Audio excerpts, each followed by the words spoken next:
Welcome, everyone. Thank you for tuning in to the virtual YWCA's annual Stand Against Racism event. This year, the theme is We Can't Wait, with a focus for our chapter to close the digital divide. We can't wait to close the digital divide. My name is Shauna Claiborne, Advocacy Chairperson and Board Member for the YWCA. I'm delighted to be amongst members from our community that don't just talk the talk, they walk the walk, and were gracious enough to participate in this extremely important discussion today. And real quick, special thank you to Denise Taylor, the YWCA's program coordinator, for doing a lot of the legwork and reaching out to all these great panelists today and really making the event come to life. Thanks to Andrea Rundell, our YWCA's executive director, President Laura Gerhold, for all their support and amazing work they do for our organization and in the community. And last but not least, a special thank you to my friend and strategic advisor at times, Lamont Peppers, who will moderate the discussion. Lamont Peppers is a native of Champaign-Urbana, born to the late Bishop Sherman L. Peppers and Mary S. Peppers. Lamont's sense of justice, equality, and equity was poured into him at an early age by both parents. From working in mental health, education, all the way into the trades as a union carpenter's apprentice, Lamont has carried and maintained a message of racial equality, equity, and upward mobility for Black, Brown, and other people of color. Long before the terms of diversity, equity, and inclusion, Lamont could always be found working on behalf of minority citizens with a special emphasis on the youth. Lamont currently serves as the Community Engagement Coordinator for the City of Urbana, Illinois. He was hired in September of 2020 during the height of the pandemic, and yet has attempted to remain relentless in the fight for rights and services for all citizens of Urbana, especially the youth. And it is in this work that the topic of racism and the growing digital divide has Lamont attempting to answer the call. So without further ado, thank you so much, Lamont, for answering my call to moderate this important discussion. I'll turn it over to you. Good evening, everyone, and thank you, Shauna, so much for having me. I consider it a privilege. And I don't want to be before us long. For such a conversation, we have been fortunate enough to assemble such an esteemed panel of individuals who bring diverse, pertinent experience. And we're going to dive right into that. And if I may, I will want to go ahead and start by introducing our panel. First off, we have Mrs. Stephanie Burnett, and she comes to us from the Moving to Work Client Outreach Manager for the Housing Authority of Champaign County. Stephanie Burnett has been employed by the Housing Authority since early 2020 and serves as the MTW Move to Work and Client Outreach Manager in that role. She oversees activities under the Moving to Work demonstration program, such as local self-sufficiency program, the SHIFT program, the sponsor-based voucher program that includes reentry, Illinois' commitment to student vouchers, and the Carl Healthy Beginnings Initiative. Stephanie is a member of the Champaign County Board Task Force, is the youth leader for the new Free Will Baptist Church, and is co-director of the non-for-profit organization Not on My Watch. Good evening, Stephanie. So glad to have you with us. Next up, we have the Reverend Don Blackman. Reverend Blackman is a former business owner and Chicago native with decades of management experience in the food service industry. Since 2006, she has been the garden steward for the Randolph Street Community Garden in Champaign. She has long been an advocate for those facing food insecurity and the digital divide. In addition to the garden, she manages the food pantry, the youth snack program, the senior nutrition program, and the computer lab and maker space at the Champaign Church of the Brethren, where she serves as the outreach pastor. Good evening, Reverend Blackman. So wonderful to have you with us. Good evening. Finally with us, we have Mr. Sam Hall III. Sam currently serves as the program director for the Rantoul division of Dream Opportunity Center, where he develops and implements academic wellness, gun violence, and employment programming for youth boys and men ages 5 to 24. Before this role, Sam was the district manager for AT&T, where he managed 12 stores. Sam earned a Bachelor's of Science degree in physics from Illinois Wesleyan University. A 23-year resident and active Champaign County community member, Sam currently serves on the Regional Planning Commission, Community Action Board, president of Fellowship of the Way, and was recently elected to a second term as a Village of Rantoul trustee. He has also served on committees at First United Methodist Church, the Rantoul Fire and Police Commission, Big Brother, Big Sister program, Rantoul Rockets track team board of directors, and peer mentor at Lincoln's Challenge. Good evening, and so glad to have you, Sam. Thank you for having me. Good evening. And once again, good evening to all our panelists. And so I'm not going to belabor the point, and I certainly want to be intentional in sharing that as we move through this conversation tonight, I'm going to do my best to lean in and to try to kind of narrow some of the straits, because I think that we are all aware of the generalized ills of racism on its basic levels. But tonight's conversation, sponsored by the YWCA, we are really going to kind of take a look and a dive at the impacts of racism on the digital divide of our citizens. So certainly as we get started here, and I'm going to just kind of call on you all one by one, I'm going to pick people. I want to talk about, if you can just briefly share what it is you believe, what it is you think, or what it looks like, what this digital divide looks like in today's time in our community. And I'm gonna go ahead, I'm gonna start with you, Miss Stephanie. You nodded and shrugged on the end, so we're gonna bring in, just give us a little snippet, and I'm gonna hear, talk to us about your perspective on what this digital divide looks like from a racism impact point of view. From a racism impact point of view, the digital divide just continues the whole, basically the fact that we have low income minority communities that do not have access to the same opportunities as the other ethnic groups, other class groups. And so from the beginning of time, it seems like, especially in the Black community, we are left behind. And this is no different in the aspect when it comes to broadband access. Our neighborhoods are the last to get the resources. And with the way our world works today here currently, internet access is a necessity. And the fact that there are many groups of people, especially in the minority communities, that do not have access to broadband, it does turn into a racial thing. It does, thank you. Reverend Blackman, weigh in on this for us, please. Well, if you look historically, it just follows the same path as Stephanie said. Not only in access, but training. This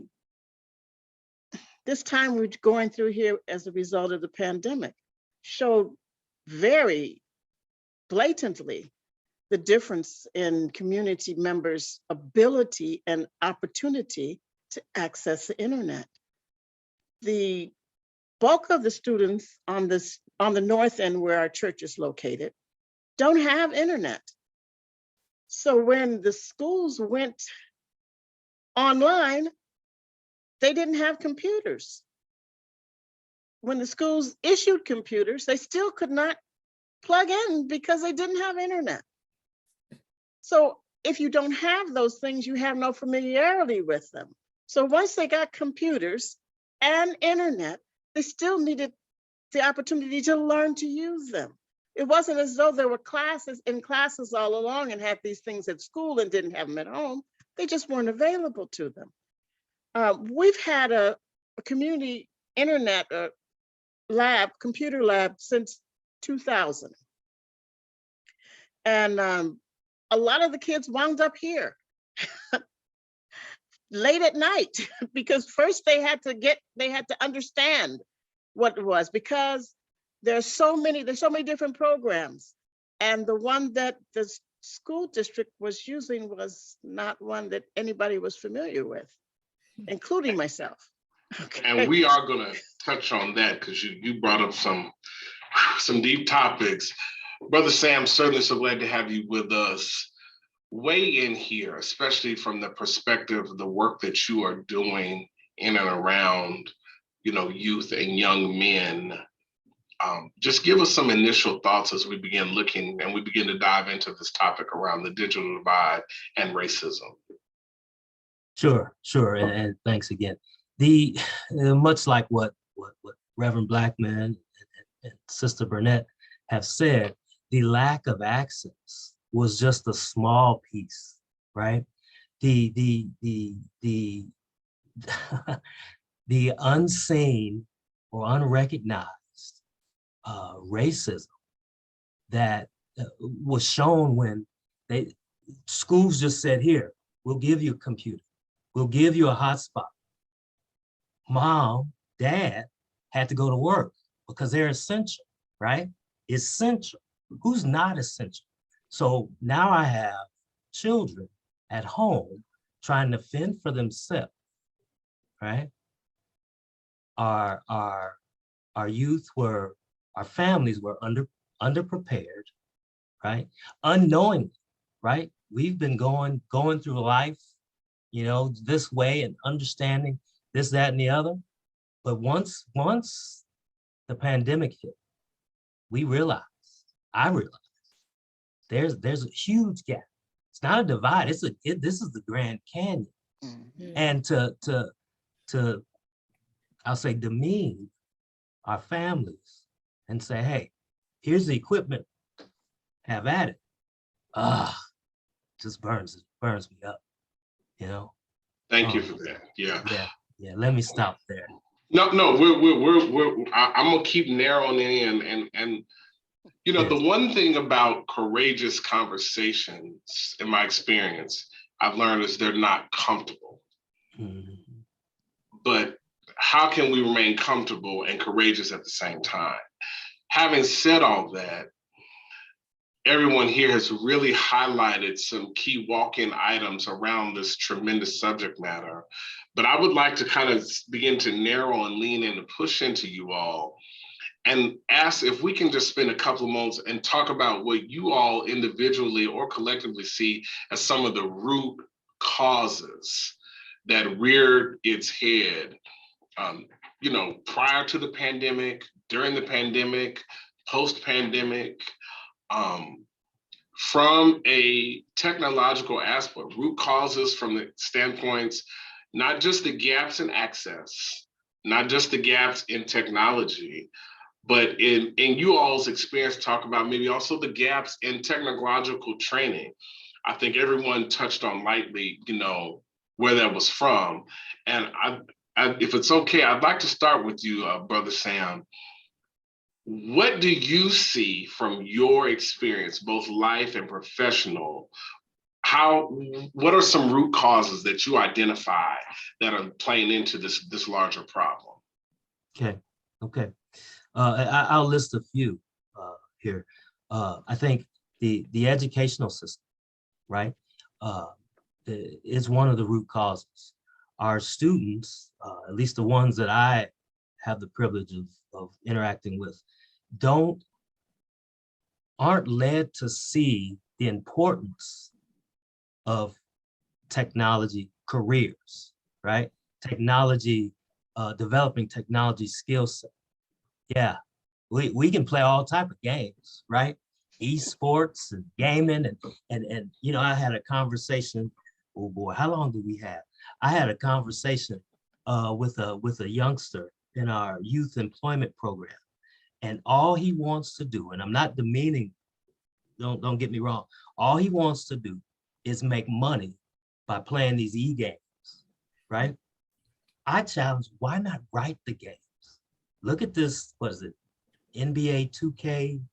Oh, that's showing my age. I'm sure we're probably beyond 2K, but why not write the games, right? Why not come up with the ideas? Yeah, you can make some money playing the games, but so I guess my point, one root cause is the training and the importance of educating our youth, our community on be the developer, Don't be the participant, be the developer. Develop the skills to write these programs, to do that.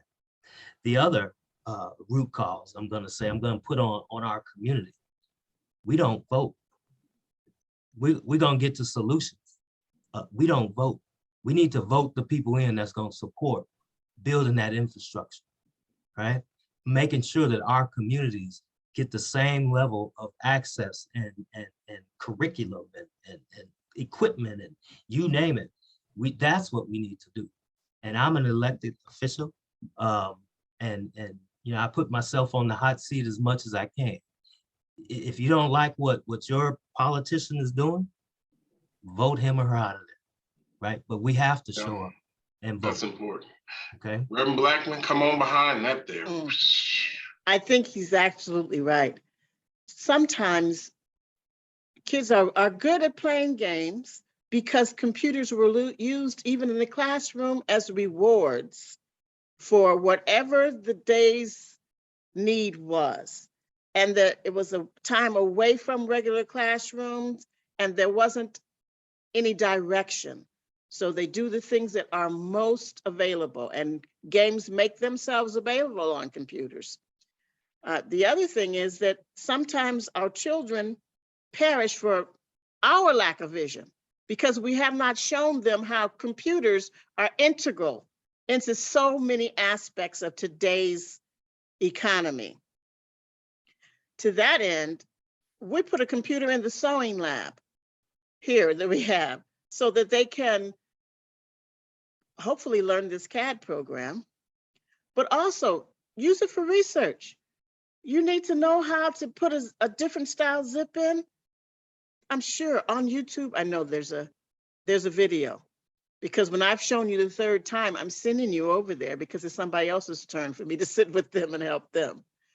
But in the garden, STEM in the garden, we got a robot in the garden that they learned to program last year. And they were amazed that they could do that just with the skills that they learned in that 2-hour class. Wow, So that's amazing. We need to exploit every opportunity that we have to expose our children to as many options as there are, not just what's available to them, to all the options that there are, because you never know when you might uncover a person who has a spark for a particular activity that they don't even know about. Absolutely, absolutely. Ms. Stephanie? Yes, I'm gonna go along with the educational aspects. Prior to working in Champaign at the Housing Authority, I was the site coordinator for Project Success in Vermilion County, where I ran an after-school program. And that's one thing that we implemented. I had a program with 1st through 4th grade students. And a lot of the activities we implemented, it extended the school day because we know our teachers are stressed thin. And so we try to provide opportunities for our youth that they might not get in school. So we had coding classes, we had computer time, but they had to learn to type. They had to learn how to Google and research. So we had computer classes and training for our 1st through 4th graders. So they had those abilities. However, organizations like that are rare and far between. They don't have that support outside the school day. I wish the schools had, I mean, they do have the resources, but they have to implement them. And like Sam was saying, if we spark that interest in them at a young age, I mean, STEM is the future of the world. Anything in technology and those science, technology, math, engineering, all of that, that's the future. And that's what we're headed to, but we're still limited at this point because a lot of our students who are low income or minority neighborhoods are going to schools that don't have the same resources. They don't have access to these programs. And on top of that,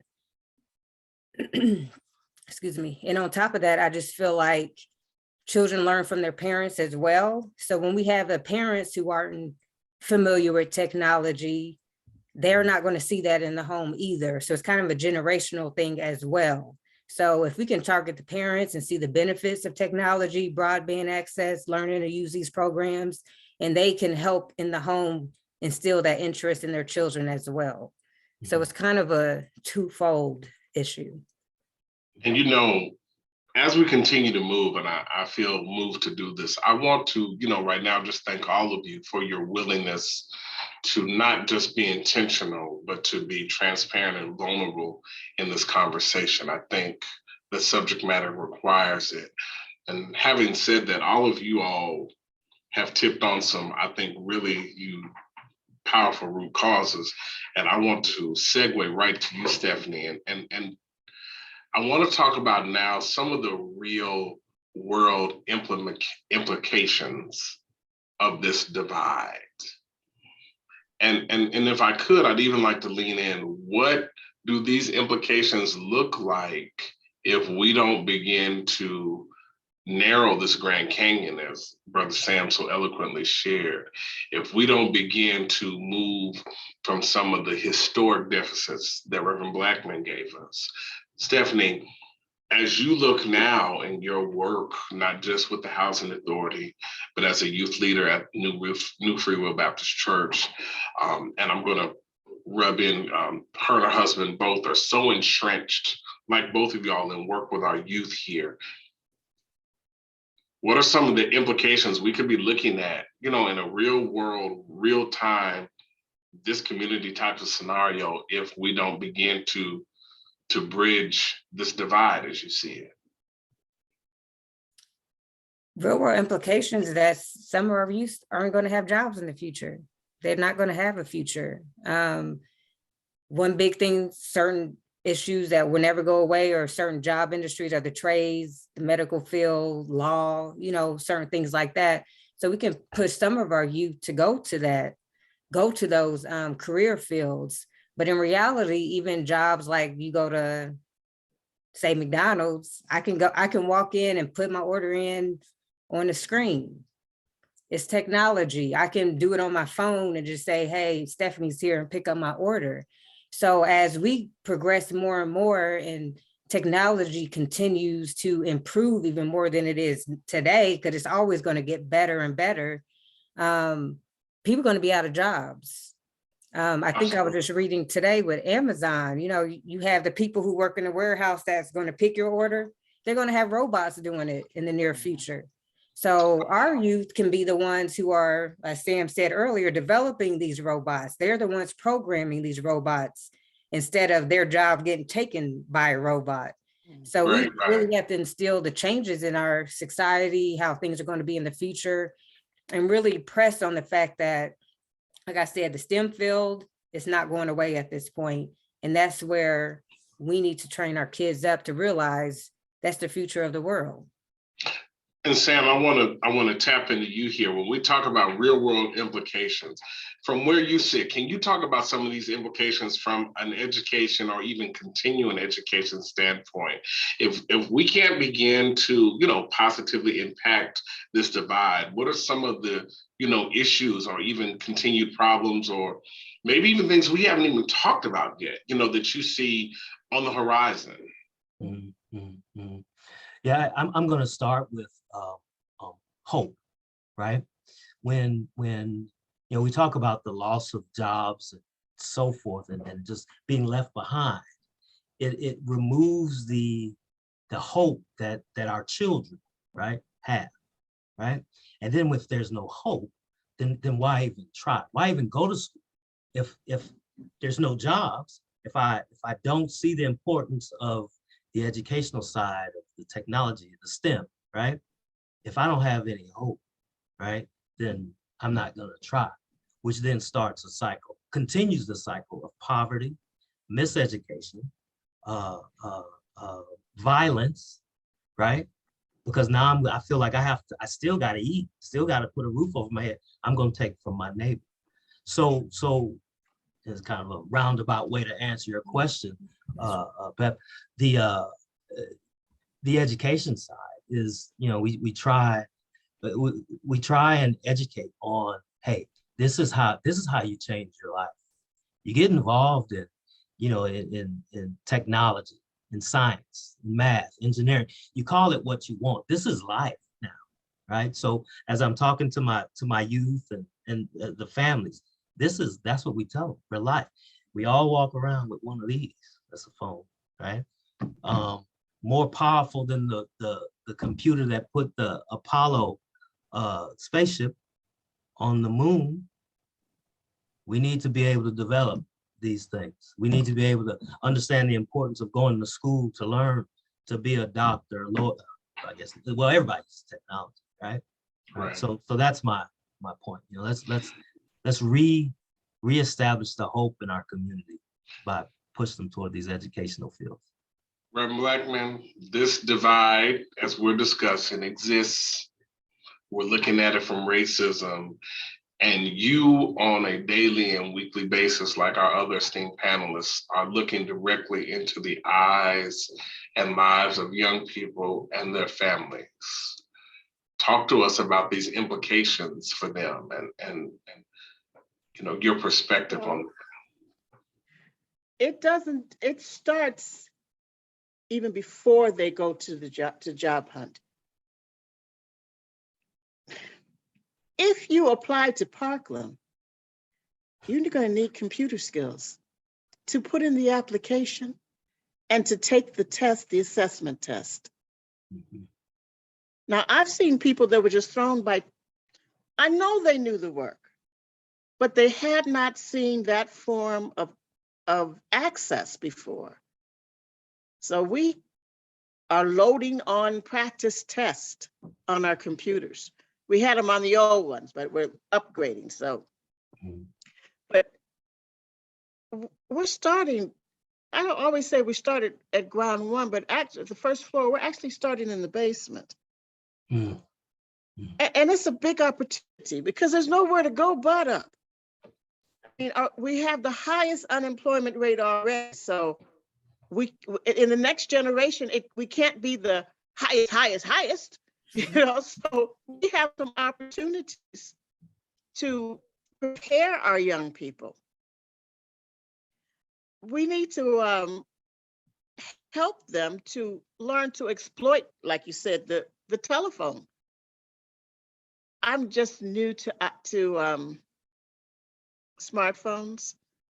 3 weeks I've had my first smartphone, okay? I liked flip phones because I'm hard on phones. You lose a phone in the garden, it's gonna be there and fine after you dig it out of that mulch the next day. But a smartphone, not so much. But I finally went ahead, got a smartphone. You can do almost anything on that phone that you can at a computer. Now, I've been always collecting phones because there are people that have to have the latest technology, and I beg for their phones so that I have extra phones for the kids. They may not have any minutes, but they got Wi-Fi and 911. Mm-hmm. So sometimes a household has one phone, the parent has it with them. If the kids are home, they can't even call 911 if there's not another phone in the house. True. So even from a basic safety standpoint, we need to bring them right along into the 22nd century. And quickly. Because unless somebody explodes a bomb and knocks out all of our electronics, everybody who doesn't have them, who doesn't have an understanding, a basic understanding and build on, is going to be left behind. You know, I think that I would be remiss if I didn't, and I'm going to continuously do this, I'm going to continuously kind of draw us in closer. If I didn't get intentional and just kind of name kids and families that we're talking about, and we're talking about our Black and brown children, our Black and brown families. And that's not to be exclusionary, but it's to finally be truly inclusionary to kind of where the problem lies. Having said that, what I appreciate here, and I hope that the people who are tuning in from the webinar are grasping not just this information, I hope that they are also feeling what I believe I'm feeling is this emotional tie that I see all of you have towards not just our youth, but our Black and brown families, in recognizing that this divide first and foremost impacts them. What needs to happen to bridge this divide? what are some solutions? For example, can you all begin to think about affordable solutions, other internet-enabled devices, access to digital literacy training, knowledge of practical uses of digital skills, reliable technical support, and then where does the community advocacy and public information from this combine? And I know right now, I said I was drawing in, and then I dumped a giant piece of cake, right in front of you. But I do that because what I appreciate so much about this panel is that even though all of you all are bringing this technical sound experience or device, there is an emotional timbre that I'm feeling here, even virtually. How you all feel about how this is affecting these families in our community is coming through so strong right now. Reverend Blackman, what needs to be done? What kinds of things need to happen to make this affordable? What kinds of, on-point training? And I'm coming to all of y'all with this, and there's no right or wrong answer. The repeating of another answer here in this space, the people who are tuning in, those who will watch, these lives that are about to be impacted by this, I feel like we're at the segue of the conversation where, as they say, the young people say, it's about to get real. It's about to get real. Reverend Blackman, come on in here. As my mother said, I want you to say it like you feel it. If we look at just access, we need to take an inventory in our community of what is available. And one of the things that I feel is underutilized are the schools. I remember when we passed the bond issue for all these new schools, and most of them had a component of community use. And parents were voting for that bond issue, contingent upon having used those facilities during non-school hours. So we need to revisit that portion of the bond to find out what's happening. Because the schools do have computers.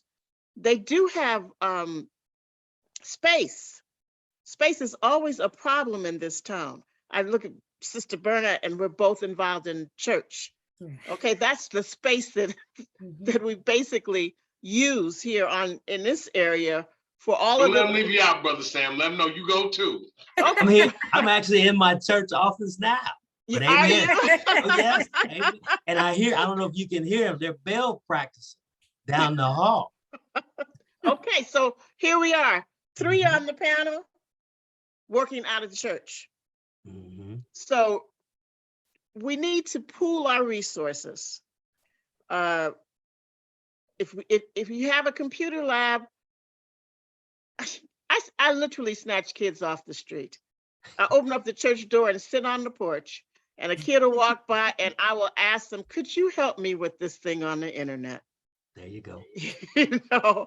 We had, I don't know if you know, this church it's the church in the neighborhood, but was not of the neighborhood.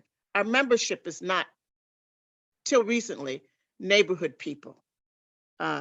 People came into the church because they loved the church, and they moved away, but they kept coming back to the church. But we had ladies 60, 70, 80 years old in the computer lab, and the kids in the neighborhood taught them how to do email. Awesome. Okay. I got a call from one lady's daughter who lives in another state, and she says, I got an email from my mother. Oh. My mother's on email? How is my mother on email? And I said, well, they have to have an adult in the computer lab if they're going to go on the internet.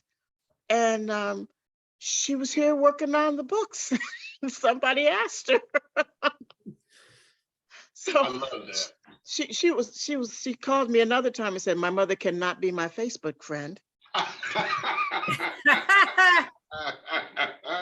I said, you need another Facebook page so your mother can be your Facebook friend. I love it. So we use every opportunity to involve the kids. in Absolutely. doing things and learning things. Sometimes you got to sneak it in on them. You know, we've had filters on our computers because there's so much danger out there. Yeah. And the filter would automatically default to a popular cartoon channel if someone was bringing in information that wasn't appropriate. Gotcha. So important. Somebody figured out how to beat the filter. Yeah. They always do. There's the And intelligence. you know what? factor. He was not prepared for my reaction Have mercy. because I knew what it involved to beat that filter, and I put him to work. There we go. As if you can do that, you can do this. Absolutely. You know? Sometimes they don't know what they know. That's it. Miss Stephanie, how do we bridge this? How do we make this tangible? How do we make this accessible? How do we make this affordable? How do we make this something that's a regular reality for our Black and Brown community? Well, we need access. I mean, we need all hands on deck. Any community organizations, churches, schools, everyone has to do their part. Everyone can do a piece of the puzzle. So if even during the school day, they have computer lab time. I mean, when I was younger, we used to go to computer lab, those old Apple desktops. No, the Macs. They were Macs back then.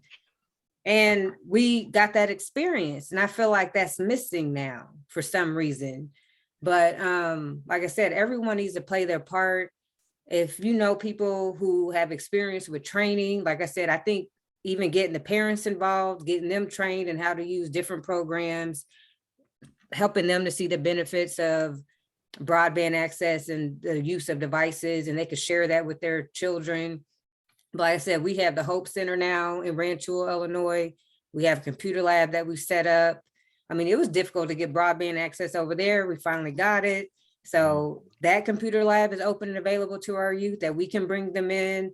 We do summer programming where we teach coding and how to use the computers, not just come in and play games and just have fun, but actually have an educational component. And then they can also have entertainment and fun with it as well. And so I just think it takes people having that shift in the mindset. I think for some people just used to having it, they don't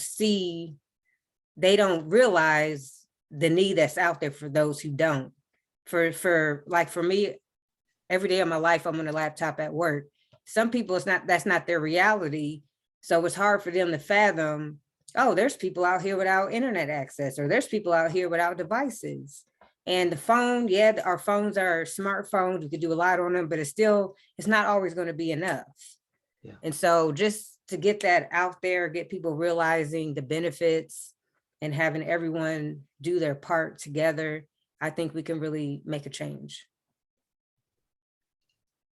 But Sam, hop on in here. Jump in. I agree at 100%. All hands on deck, right, Stephanie? I mean, I just had to make that note for myself, you know. And so let me go from this standpoint. Our community needs to be our community, right? I think it was Reverend Blackman who said, you know, what happened to the schools opening their doors and being part of the community? You know, here in Rantoul, Dream has a partnership with a certain number of schools, and they're trying to open their doors. They open them for families, STEM nights, and those sorts of things. So I made a note, why aren't we using the computer, the technology that's at the schools during these open houses and these family engagement nights?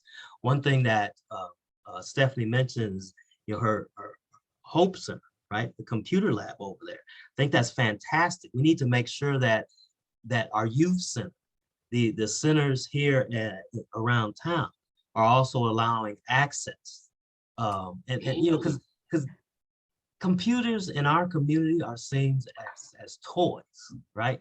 They're the toy, but we as the adults should be using them as tools and teaching our children to use them as tools. I'll give an example of why some of the access and so forth and lack of confidence is in our neighborhoods.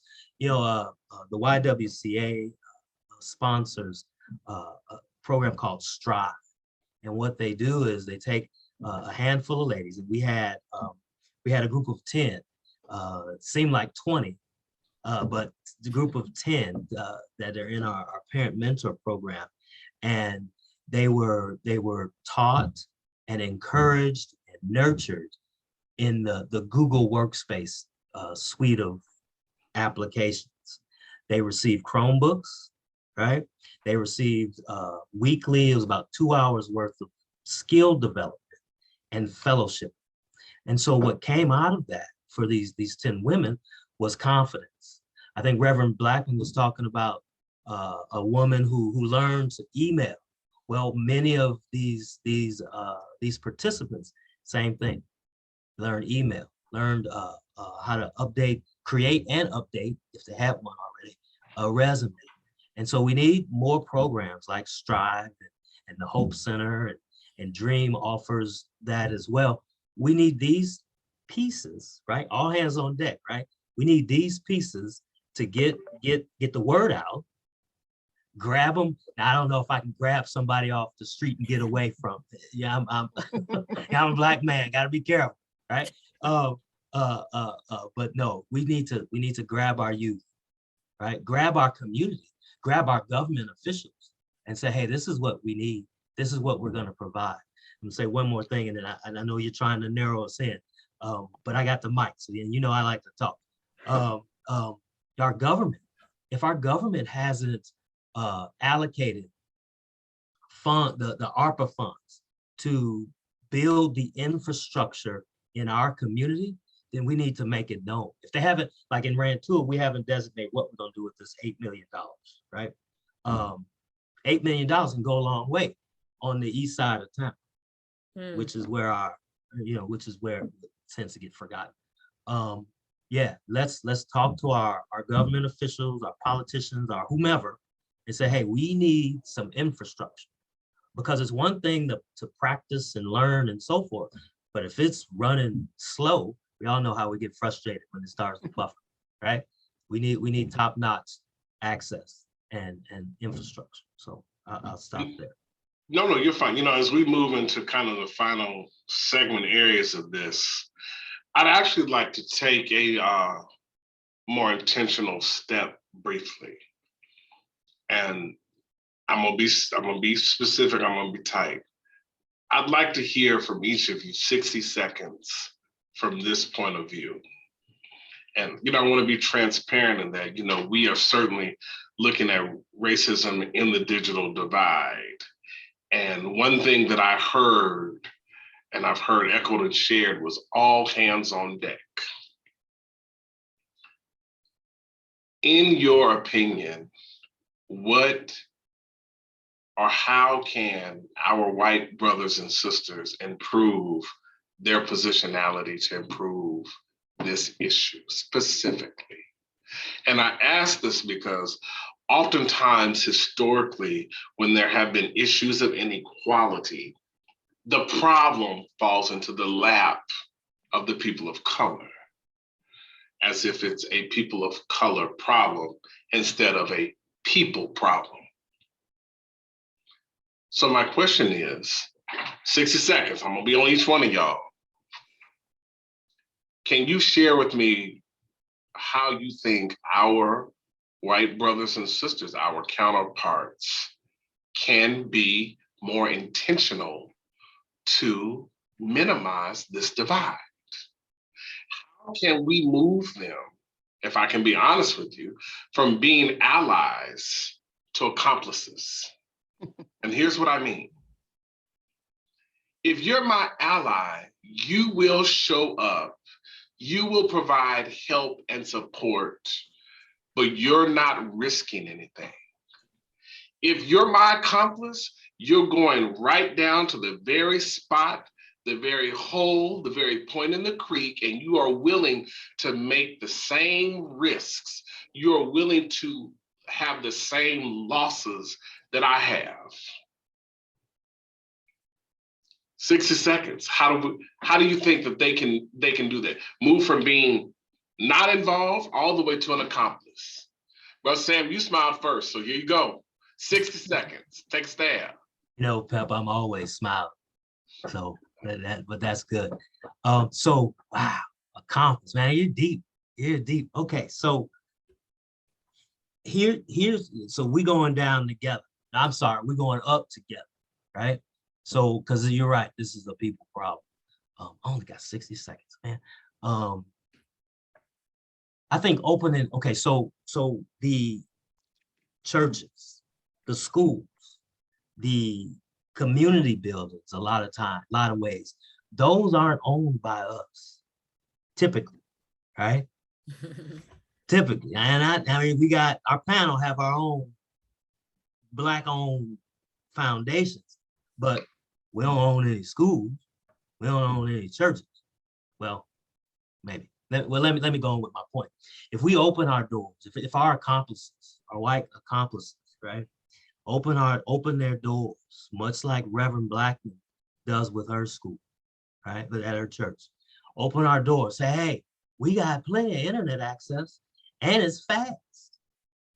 Hey, we got like First United Methodist Church here, and actually the American Lutheran Church, both have computer setups and welcome, right? Welcome folks. Now, granted, it's gonna take us, right, to encourage our young brothers and sisters to come on in these doors and again, you know, snap them up, bring them in, oh boy, right? But open the doors. Open the door. The doors of the church are open, right? The doors of the school is open. Let's use the infrastructure we have here, the resources, the technology we have here. We have teachers, we have church members who are knowledgeable of the necessary skills, may even own a business that could bring in a youngster and show them the ropes, so to speak. Here we go. That was it? That's it. Stephanie. I think I got my point across. Open the doors of the church.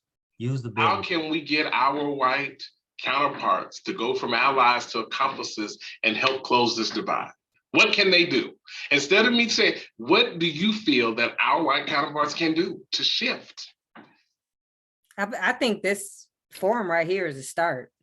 And the fact that the ones who put this on are minorities, I mean, Shauna Claiborne, but they're seeing that need out there, and they're saying, let's get this forum, get people to the table, let's discuss this and put this out here. Now, what needs to happen is our white counterparts need to be receptive to the message and not just think, oh, they're playing victim, they're playing the race card. That's the thing that comes up a lot. But this is really our reality. And this is the situation at hand. So our white counterparts need to be receptive to our needs, be willing to jump in the fight, learn from us, you know, get educated on the underlying issues, and then put themselves out there. Like they have access to people, they have networks, they have resources that we might not be a part of, and spreading that message. But a lot of times if a white person hears this from another white person, they're more willing to listen than hearing it from us, unfortunately, even though that's our experience. And so just getting people who's going to advocate on our behalf and recruit. Here we go. Reverend Blackman. What can they do to go from ally to accomplice? We want them in here with us. Okay, my accomplice has some skin in the game. So, and whether or not they recognize it or not, the majority of the community has some skin in the game. We're either going to equip all of our society's members to participate fully, or some of us are going to work extra to keep some of the other of us in jail or on the fringes. That's the bottom line right there. Okay, so whether we, like here, we don't make a secret of our password for our internet access. Okay. Anybody that gets close to this building can get internet access.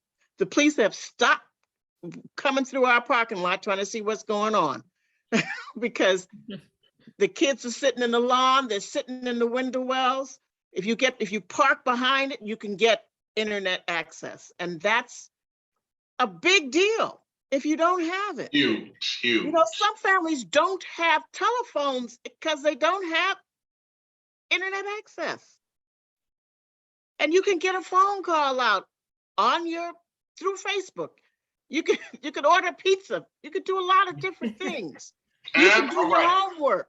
60. This is what I like about all this, because, and I think it's important for our audience, for us to be transitional, for our audience to hear us be intentional. We sit here, you know, obviously and recognizably as 4 African Americans from a Black Brown perspective. And I think sometimes we forget that inclusion is not just about white people including Black people, as it is all cultures being inclusive of the culture as it exists without trying to change it. Instead of us dangling the internet, instead of us dangling Wi-Fi, instead of us dangling updated computers and phones as a carrot, to make use of it like wheat in the field, knowing that this is going to be used for the cows and the bread and the basket weaving. We're going to make total use of that.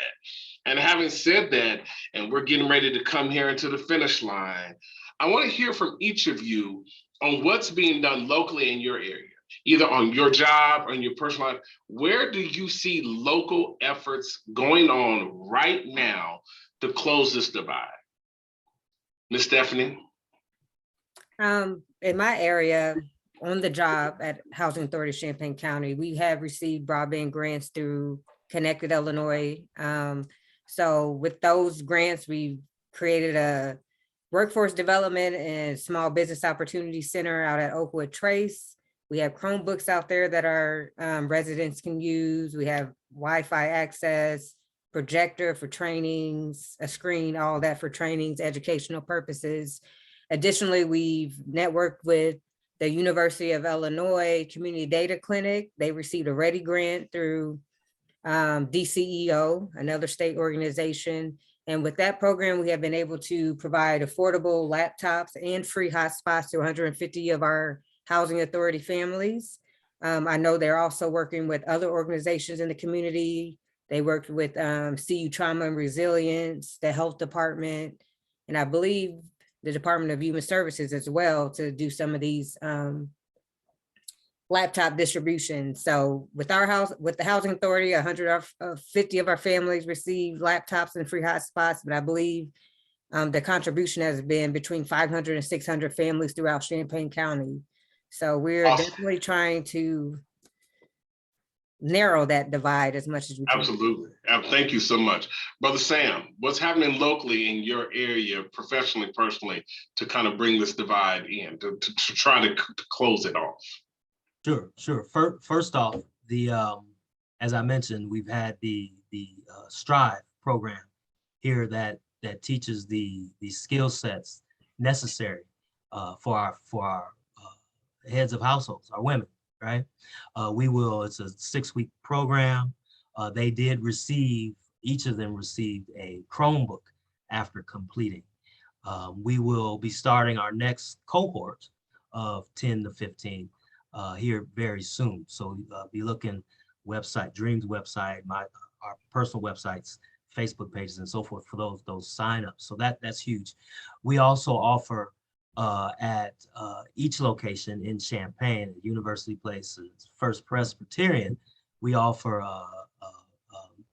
remote learning, right? We call it, well, it was called remote learning when it was remote learning. Right. We have students come in and they're able to access Chromebooks. We were able to purchase Chromebooks through some, I believe it was the United Way grant that we received a little bit ago. Awesome. To be able to do that. We also have programming for our youth in terms of our youth employed youth that go through our Dream Chasers program. These are students who are ages 18 to 24. So not only do we provide them a job, help them find a job, part of the commitment is that they meet with us and they go through training such as resume building, computer use, and so forth and so on. So we try and span big breath, big. Reverend Blackman, talk to us. What's happening? We got a grant too. We received one of the UC2B grants, and we have a computer lab. We've been slowly upgrading it to a makerspace. We got a 3D printer and scanner, and we are putting in a recording studio. We got a grant to do that. So next week is the big buy day, actually. And we also have a sewing studio, because they have to have some practical skills too. My mother always said, prepare for what you want, but also prepare for what if what you don't want happens. Don't get caught flat-footed.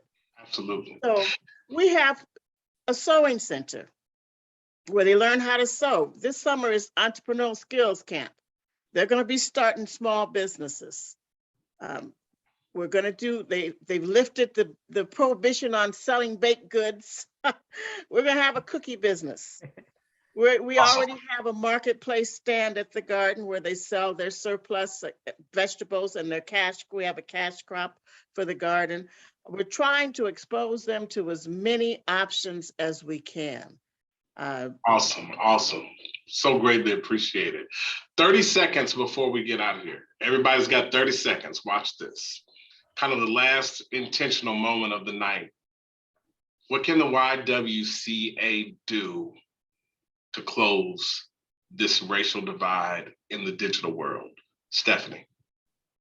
I think continuing doing what they're doing, expanding their program if possible. I know funding can be limited, but getting that access to as many mothers out there, just women out there as possible. And hopefully those women can carry on those skills and teach another person, and just keep having these conversations until we get more people that's going to, work towards the greater cause. But I think they're doing awesome so far, and just continue the great work. Thank you. Reverend Blackman, 30 seconds. YWCA, what can they do?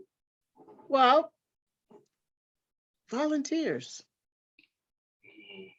I get students from the university who come and volunteer just to hang out until they get to know the kids. Stuff doesn't happen overnight. You cannot slap a volunteer in the computer lab unless your kids are already motivated and working on a project and expect to have a good result. So sometimes they just come out and they hang out with the garden and do little projects. Sometimes they hang out here at the church, and then they clicks for 2 or 3. I don't expect them to take on more than 2, actually 1 or 2. And they can be more impactful with a couple of kids. We got a lot of kids, and there are a lot of students. And I find the more that they see students who are doing things and going to college, that example starts to percolate in their heads. So people are a big part of it. Good. 30 seconds, Sam.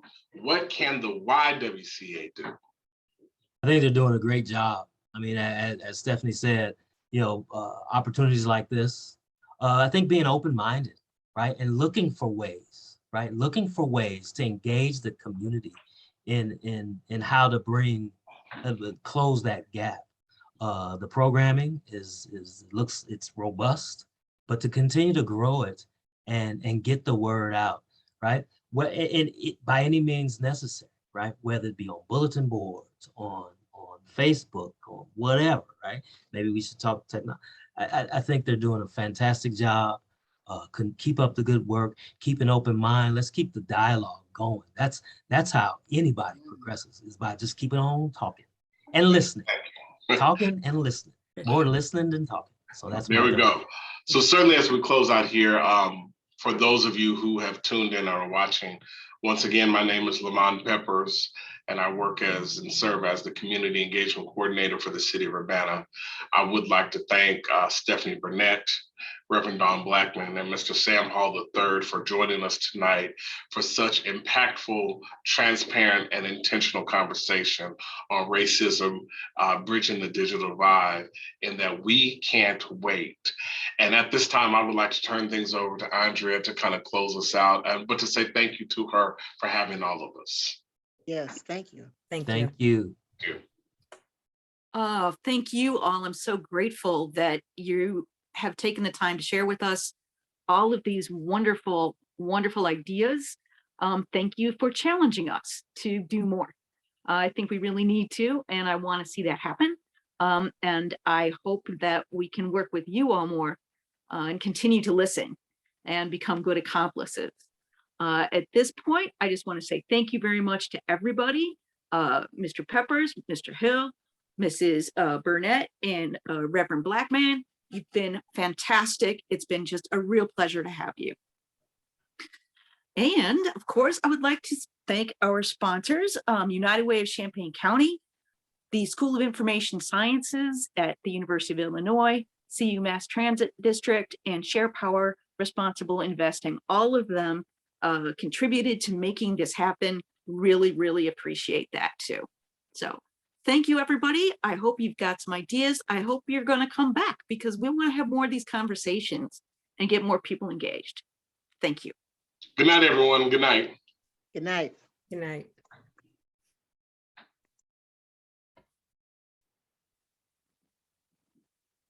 Kind.